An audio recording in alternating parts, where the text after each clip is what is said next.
মনসা দেবীর মন্দিরে পূজা দিতে গিয়ে ভিড়ের মধ্যে পায়ের নিচে চাপা পড়ে মারা গেলেন অন্তত ৬ জন ভক্ত। এমন দুর্ঘটনায় স্তম্ভিত হয়ে পড়েছে গোটা উত্তরাখণ্ড রাজ্য।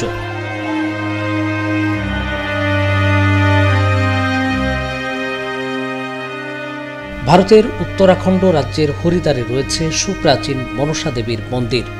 শ্রাবণ মাসে এই মন্দিরে শিব ভক্তদের আনাগোনা বেড়ে যায়। মূলত গঙ্গাজল সংগ্রহ করতেই ভক্তরা আসেন। ২৭ জুলাই রবিবার মন্দিরে শিব ভক্তদের ব্যাপক ভিড় হয়।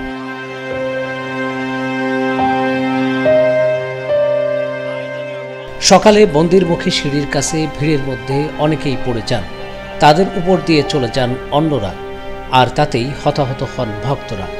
আহত ৩০ জনের মধ্যে অনেকের অবস্থা আশঙ্কাজনক।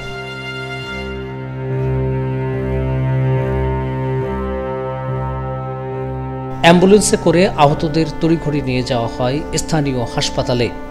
হাসপাতালের বেডে শুয়ে যন্ত্রণায় কাটাচ্ছেন অনেকেই।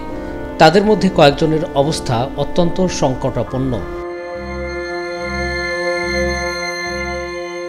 প্রশাসন বলছে মৃতদের পরিচয় জানার চেষ্টা চলছে, তদন্তও শুরু হয়েছে।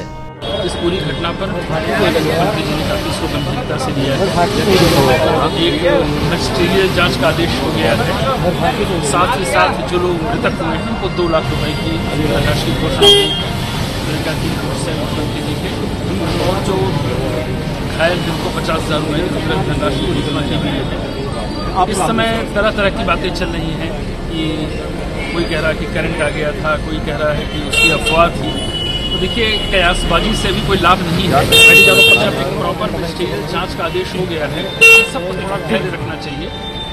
जांच के बाद स्थितियां स्पष्ट हो जाएंगी कि क्या परिस्थितियां थी, क्या कारण थे जिससे ये दुखद घटना हुई है, और अगर इसमें किसी का दोष होगा तो उसके विरुद्ध जो सख्त से सख्त कार्रवाई होती है वो कार्रवाई होती है। ওয়ালটন এখন দেশের সীমানা পেরিয়ে পৌঁছে গিয়েছে ৫০টিরও বেশি দেশে। ওয়ালটন, ঘরে ঘরে বিশ্বজুড়ে।